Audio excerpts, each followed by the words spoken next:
In today's video, I'm going to show you guys how to do a clutch replacement in a 2015 Mitsubishi Mirage.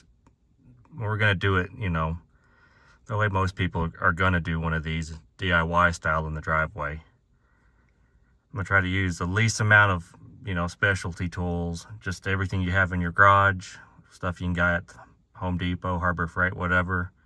I'm going to show you guys how to do it.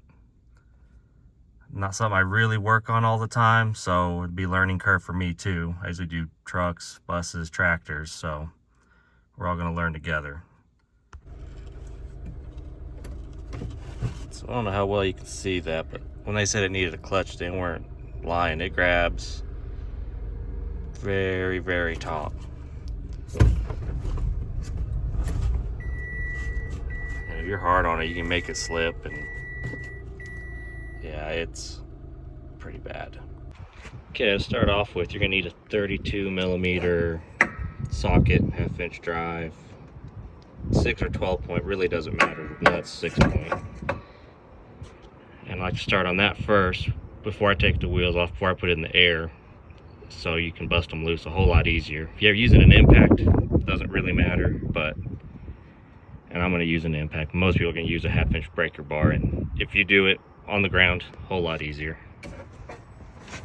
I don't know if you can hear me, it's pretty windy out today, but so when you get your wheel cover off, this is going to be the first thing you encounter. It's dimpled, and you're supposed to replace these nuts.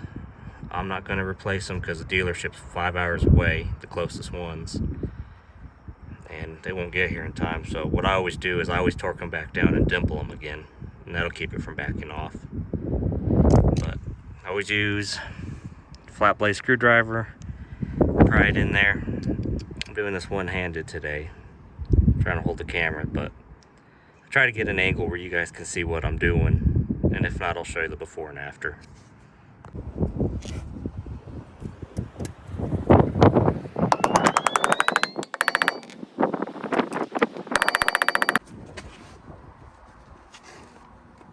Like I said, I'm going to cheat and use the impact on this job.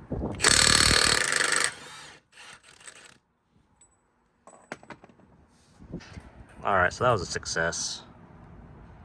I don't know if it'll pick it up, but by undoing that dimple on the end, it didn't score up or gall the threads either on the nut or on the CV axle. Now if you try to bust it off without doing that dimple, and I've done it before too, when I'm replacing an axle, you will just rip off the threads on the axle, and you'll have to replace the whole axle. So make sure you just take your time, do the dimple, and you should be good. So when you jack it up, I always do it on the pinch weld. It's a light car, so you're not gonna hurt it. If you're not on totally level ground, make sure you chalk the back wheels, because I have seen them where they'll start to roll, then the jack falls over, and then you got your jack wedged under the car. And if it's your only jack, it's really gonna suck. But we're on level ground. There's no hills here or anything. And for the jack stand, there's a spot, I don't know, 6 inches from the fender, because it's a factory jacking point. That's where I'm going to set the jack stand. And yeah, I know these things are ancient, but I got a lot more faith in them than the Harbor Freight stuff from today.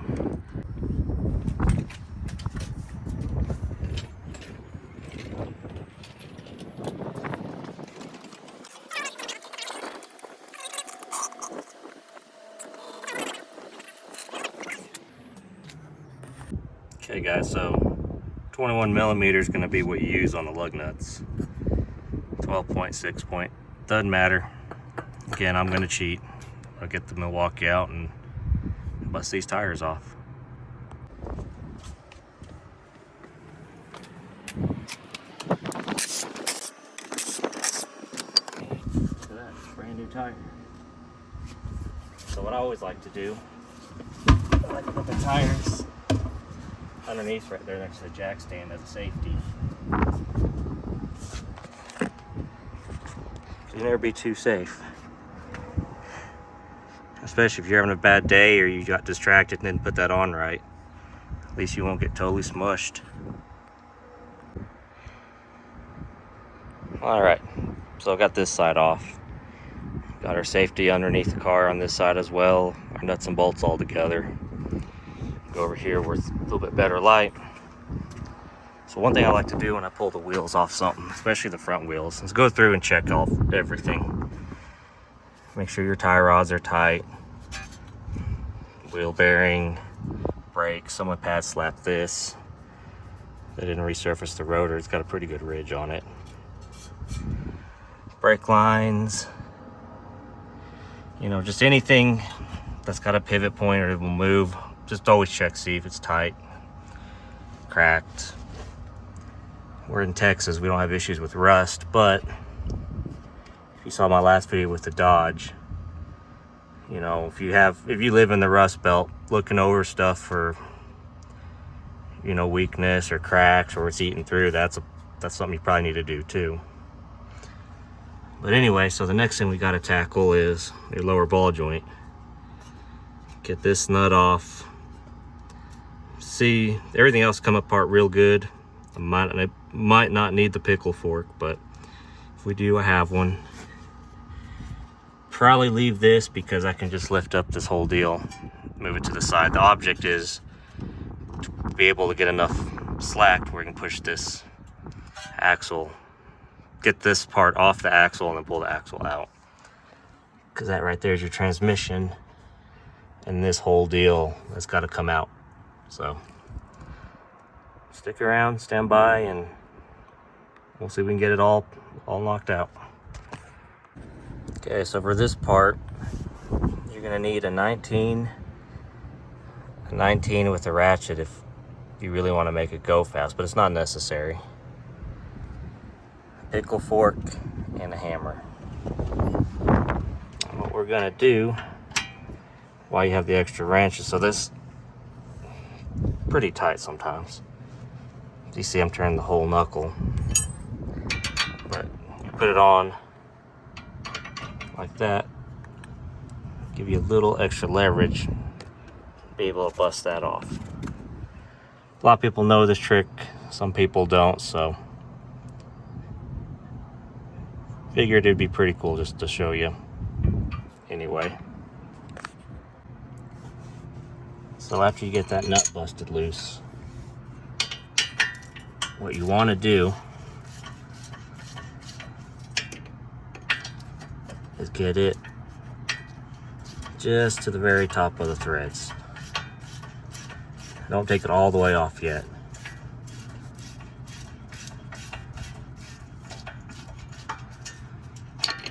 And the reason for that is when this lower part pops off, you know, you won't have stuff flying. It'll just, the nut will capture it, and then once it's all loose, then you can undo it. And again, this part, I'm doing this one-handed. Yeah, it's not gonna work. I can't watch through the camera and hit it.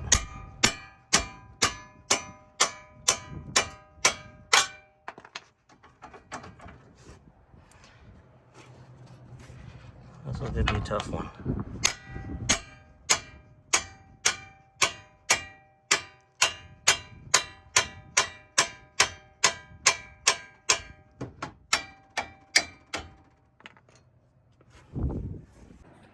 When you do this, you're gonna want the small pickle fork. I try to get away with using this big one, but it's way too big. Same with the hammer. So you want big hammer, little pickle fork, and your life will be a lot easier. Trust me. So what we have here, and this is what I was talking about, the nut capturing it. It won't go anywhere, popped out.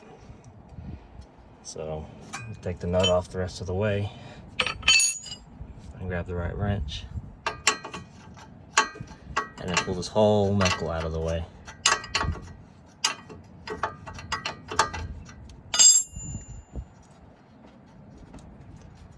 And the knuckle should just lift right up and off of this.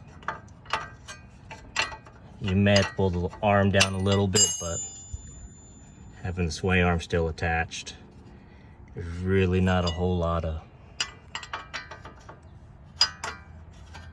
whole lot of give on it.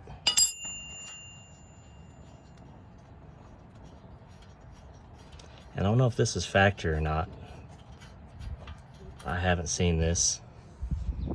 It's a nylock nut, I think. That's what it looks like anyway. Thought that was interesting. Okay, so from the top, first thing you want to do is remove your battery. And if your battery terminals are this loose, then you got problems. Like I said, this thing's been sitting a year, and I just threw this in knowing it was going to come right back out. Set that over here. So you're going to want to remove the battery tray, your clutch cable, all your shift linkages, and I'll try to set you guys somewhere where you can watch me do it. You know, I know some people are visual, and I'm trying to show every step of the process, so hang around and we'll see what I can come up with. Okay, so I think you guys are out of the wind. It's pretty windy today. So you're gonna need a 10 and a 12. Pull off this bracket first.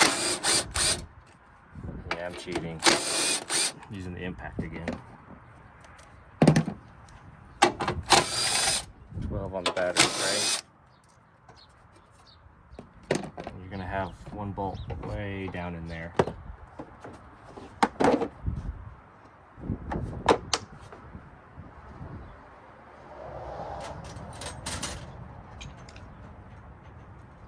About a 6-inch long extension will get it.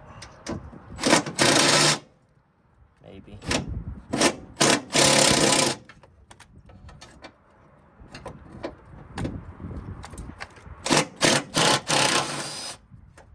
we go.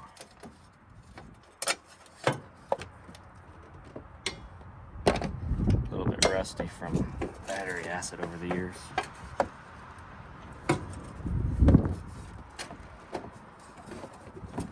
So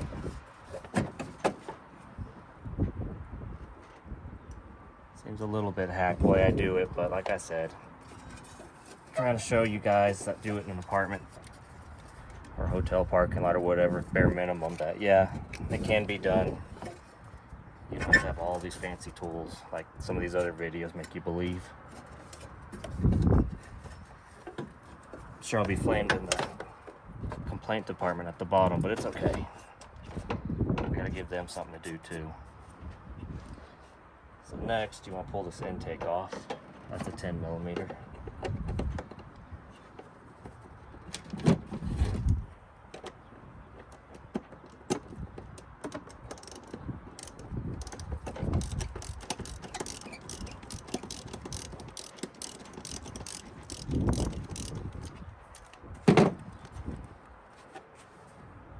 Pull that off.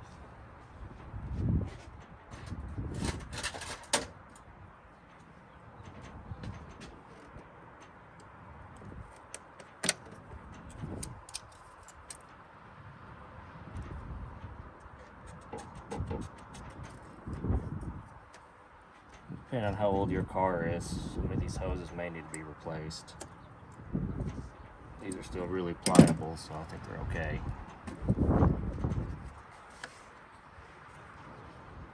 Someone zip tied it down here. Oh, I see, they broke the clamp.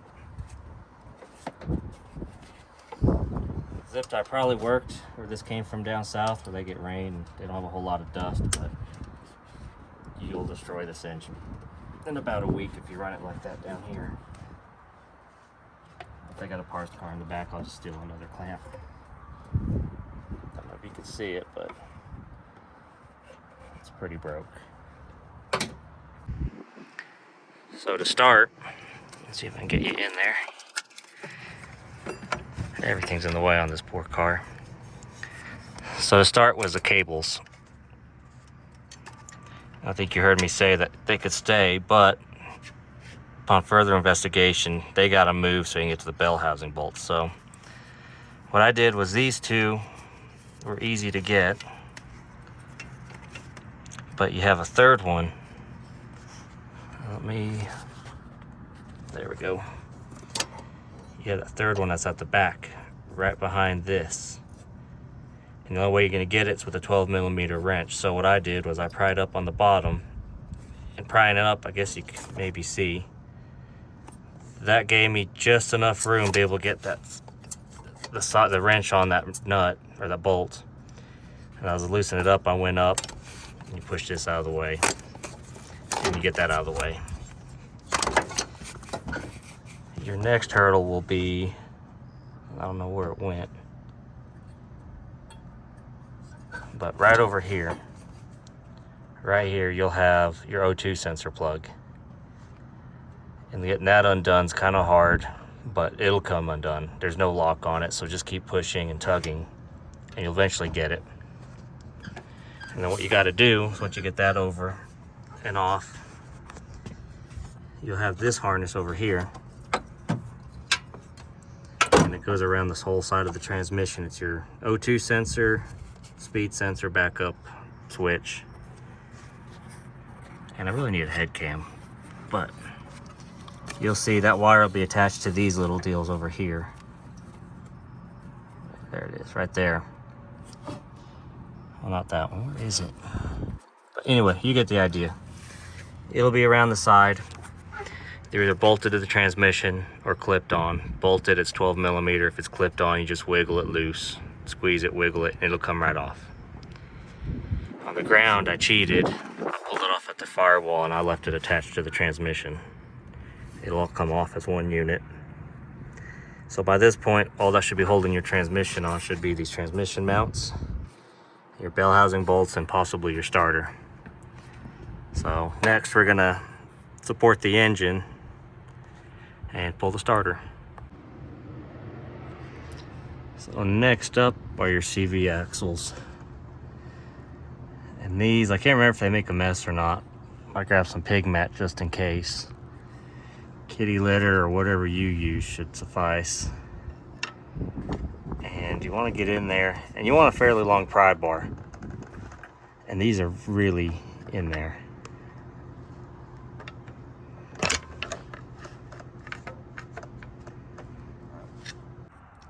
So next up under the car, you're going to want to get these two and that one off. They're 17mm. The nut on the other side of this is welded on, so you shouldn't have to worry about that. And I imagine these are probably on there pretty good. Maybe not.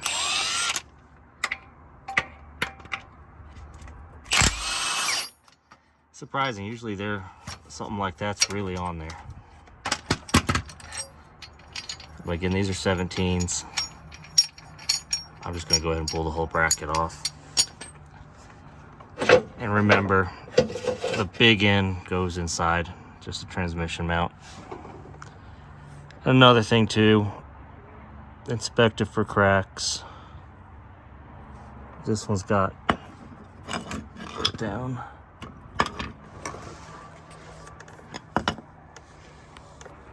You can see,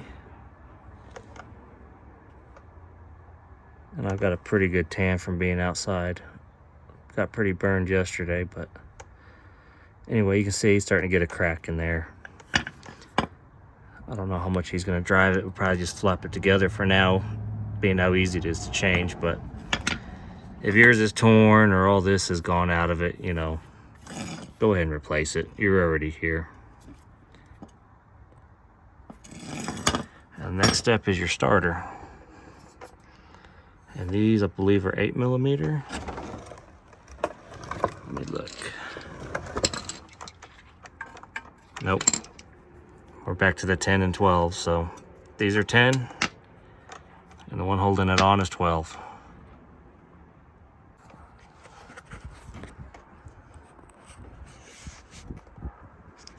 So the starter's out. And a quick tip that I learned, something that I learned, is, so when it's up in there and you're trying to get this bolt out, make sure you do this part after you do these bolts. because there's nothing holding this thing in. It's pretty floppy. So I didn't know that. Just an FYI, when you do it, leave that lower mount in. And so what I can see now is these two were bell housing bolts. You have one bolt there, it's a 12 millimeter. And you have this bolt, and you should be done underneath the car. And another thing you need to do, and I'll show you here in a minute, is when you get the jack, get a board and support this engine. Some guys will use the bar on top and support it, but I know a lot of you guys don't have that. So I'm trying to show you how to do it the other way, then, you know, do it yourself or weekend warrior type guy. So we'll get a board and we'll get this thing up in the air. So I lied, there's one more bolt, and it's pretty hard to get to. There we go. So when you pull the CV axle, and that's another story, make sure you empty the transmission. So right back in here, there's a bolt, 12 millimeter. And this is a little guy I used to get it. 12 millimeter with a 1 3/4 socket or extension. And this bolt right here, I don't know if all it does is hold the shield on or if it serves another purpose in the transmission, but I didn't want to pull it off. So what I'm gonna do is this poor bolt over here, let's push it out of the way and we'll pull it off. And then after that, we'll jack up the engine, make sure it's got something holding it up, and we'll get this transmission out. We'll go back up to the top and get those bolts. So I left the starter hanging. As long as you're gentle, you're not gonna hurt it. The jack reached the oil pan. This engine doesn't weigh anything, so you're not gonna crush it. So we got the engine supported. I didn't use a board because this thing, you know, it reached. Did make a little bit of a mess. We'll get the pressure washer out later and fix that. Yeah, I learned a lesson. Some of these automatics, you can pull the CV axles and it'll just kind of drip out and be no big deal. This one just pretty well drained its guts. But this is the first front wheel drive manual I've ever touched. Like I said, I'm used to the big boy toys, pickups, trucks, semis, all that stuff, not little toys like these. But it'll be no big deal. We'll get it washed up once we're done. But that should wrap it up for down here. Just make sure you have your engine supported, because once you pull the transmission, it's just gonna flop. And other than that, we'll go back up top and finish getting this thing out of here. All right, got the top bell housing bolts out. And just for future reference, in case you forget, this long one goes up here in this top bolt hole, and then the two shorter ones go there on the side. And then I did use a jack to support it on the bottom, just in case. I had it, so why not? Anything will really work. Supposedly the thing weighs 60 pounds, so, or the transmission weighs 60, so it'll be okay. So last step is to pull your transmission mount, your upper transmission mount. Big ones are 17, the little ones are 14, and then it should slide right on out.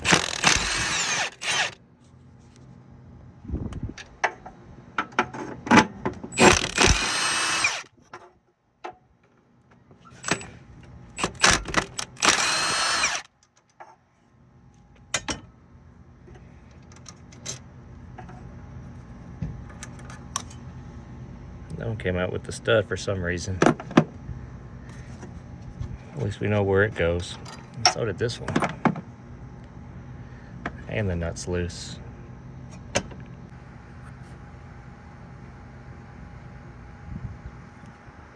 Yeah, I don't know why it quit, but yeah. See, stuff like this, it's got some wrench marks.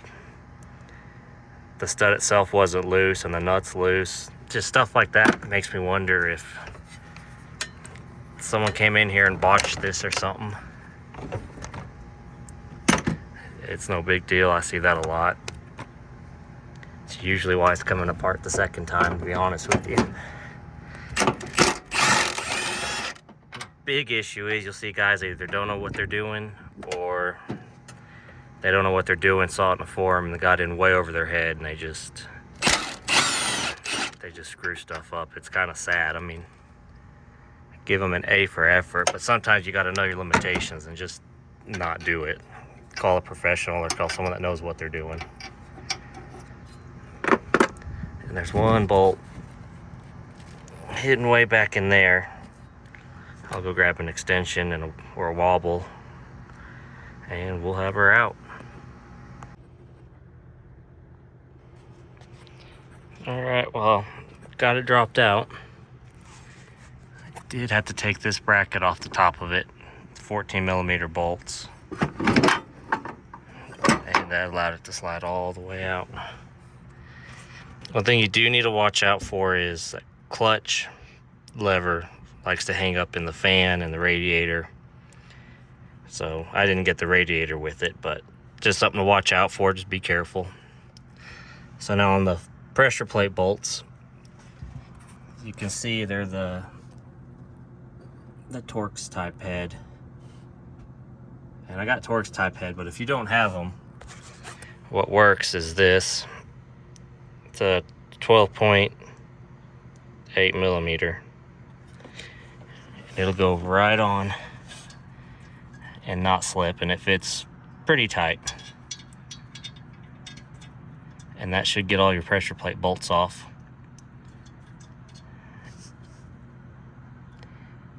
And if you don't have a way of, if you don't have like an impact to bust these off, what works to hold the flywheel is you put a bolt or something in here, and then a screwdriver to hold it while you bust these loose. But I'm gonna probably use the impact just to get this thing together quick. Between the filming and then trying to figure this thing out, it's taken me a whole lot longer than I thought. But it's a good learning process, so I'm not gonna complain about it. And there it is, it's off. Yeah, you can tell it was done wrong, because this thing it was adjusted wrong. You can tell it was run way hot, a lot of slipping. Doesn't look too bad though. I can clean it up with the roll lock and probably be good. Now the clutch disc though, it didn't get to the rivets, but it was pretty close. Oh, I got a broken spring in it. I guess got two broken springs. Exity. Yeah, it's a OEM. Looks just like the one we bought for it. Oh yeah, look at that. That's no good. I don't know what causes that, to be honest. But yeah, pressure plate's all heat checked.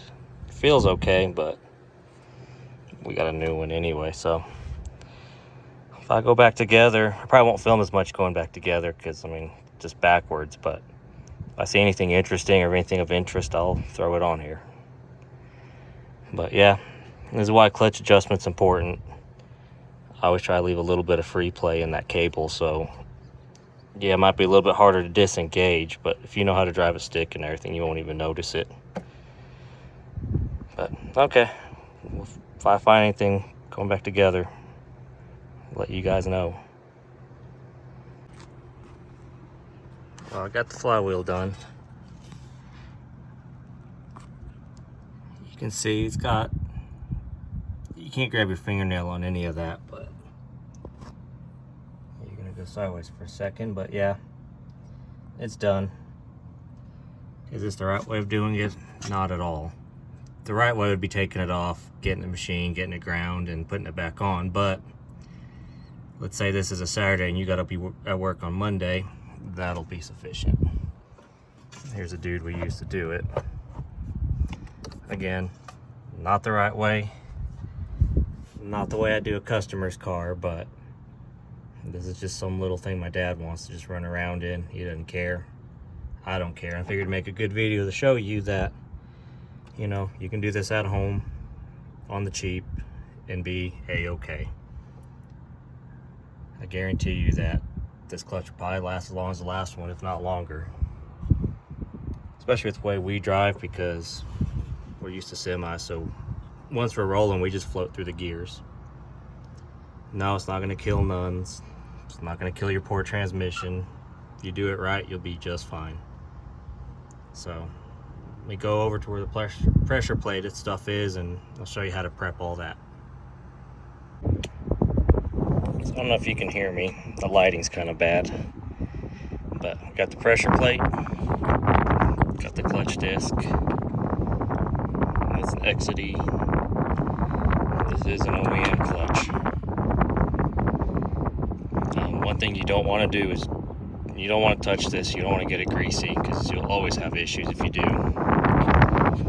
And this has a coating on it from shipping. What you want to do is hit it with brake cleaner and a clean rag. I like using the shop towels. Those seem to get the most of the crap off it, and you know, it looks shiny and all, but you run your fingers over it and stuff, you'll see it's got, I guess it's just some oil or whatever to keep it from rusting during shipping. But you can't have this too clean.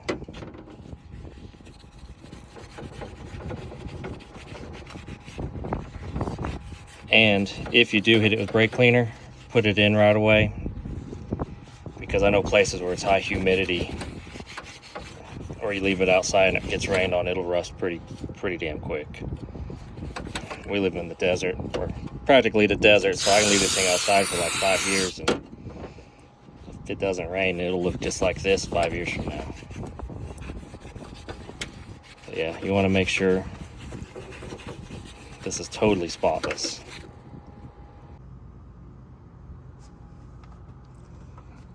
Alright guys, so kind of a weird angle. I'm alone, so bear with me. So, I don't know if you can see it. It says TM side, transmission side. So you're going to want this side towards the transmission and the flat side towards the engine. We'll put in our alignment tool. And if you do touch the friction part, it's not going to kill you, but I really honestly, I try to avoid it. So, normal engine, this would just hang here. I don't know what they have going on here. Little tool really doesn't, in my opinion, doesn't really fit this. But, whatever, it's OEM. I don't care as long as it'll go together and work.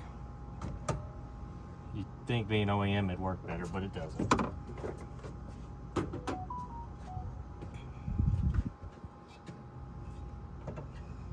So, if you can see that, goes together like this, and then the whole thing will go on here. And you do have the dowels; those will help a bunch. Trying to line this contraption up. Well, the camera died, but there you go, finished product. It's in. So the next thing we're going to tackle is your throwout bearing. So I got the old one out. It was pretty worn.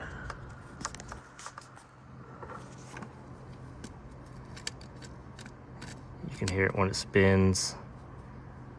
I don't know, you can see it. Even the inside where it rides on the output shaft was worn out. So what you're going to want to do on here is you want to make sure there's no grooves. Get that out of your way. Make sure there's no grooves on there. It looks pretty good.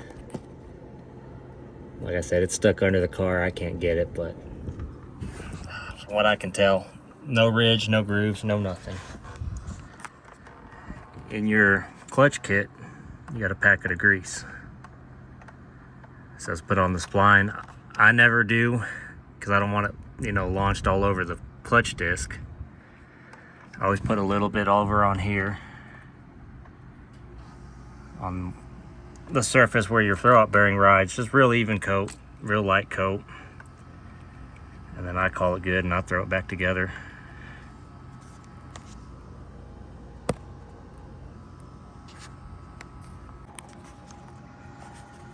So a good visual on how this throwout bearing deal works is you got some holes. Let's see if I can get that closer. Here you go. So you got holes in here in the actual arm, and you put it in on both sides, and it just kind of sits there and rides like that. And it took me a few minutes to figure it out, but that's how it goes. And while you're in here, you want to check your spring, make sure there's no play in any of this in your clutch fork. But this one looks good. Like I said, it was low mileage. I went ahead and put grease on the, I don't remember what it's called, the input shaft collar. Went ahead and put just a little bit of grease on the splines, just because. And get this bearing on here, and then I'll show you the finished product. All right, so it's in. There we go. I'm not a big fan of this spring. I don't like how it fits. It's a pain to go in. Doesn't even look like it's the right spring. Doesn't look like the one that came out, but it all fits. It all went together. You want to cycle through it a couple times, make sure it's good. It's good, not to my liking, but you know, it'll work. If you got anything like this in here, clutch stuff, you know, clean it out. Just make it, you know, nice. And yeah, so you got all this done. It's time to slap this thing back in. So it's back in now. Probably the most difficult part of the whole job. So what I had to do, it's a good trick, is these top two bolts up here. If you stick a screwdriver in when this thing's about 3 inches away, it'll help kind of guide it towards it. But it took a lot of wiggling, a lot of just twisting it, wiggling it, pushing it, and it finally popped in. But just so you know, when you go back in with it, you gotta have a lot of patience, because it's really, really hard. Now all it is a matter of just putting everything back where it came from, and pretty well that's it. So when you go to put the CV axle back in, what I like to do is I'll find a long pry bar or something long, and make sure you get up against that metal part. Not the boot and not the part that's closer to you, but that metal part that has the splines. Try to get it on there, and when you get it on there, just hammer it back in gently and it'll pop in. That's how I did this side. I didn't film it. And as for your axle nut, I rammed it on there at the impact. A lot of the ones I've done are like 100 foot-pound, 70 foot-pound. So probably a breaker bar would do it for you. I rammed it on there, and this part right here, when you get done, hammer that back down with the chisel or punch or something, and you're good to go. I'll finish up this side. I have to add some oil to it, and then they could use a 75-90, but I'll double check for sure. But yeah, we'll button it back up, go for a test drive, and see if it works. Okay, it's time to add fluid to this thing. So there's a plug on the front of the transmission. Kind of hard to see, really can't see it from this angle, but it looks like this. It is a 24 millimeter, and you can reach down there with the 1/2 inch ratchet, wrench, whatever. AMSOIL calls for 2.6 quarts. I have 3 quarts here of stuff I had left over from other projects, so I'm gonna go ahead and dump that in. When you tighten that thing, don't just over tighten it, because you're going into an aluminum transmission case. But you know, use your brain. Don't over tighten it, but get it tight where it won't fall out. And then we'll get this done and it'll be test drive time. Not sure if you can see, but it grabs a whole lot better now. Probably about 2 inches off the floor. So yeah, that's it for this clutch job. Doesn't slip, shifts good now. Adjusted it so it has a little bit of play in it.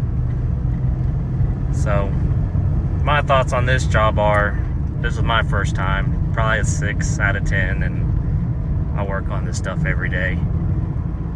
If you're a guy that's got to have your oil changes done somewhere, or you have no patience and you start going ape shit crazy anytime something little happens, throwing wrenches, calling it names, and this job's not for you.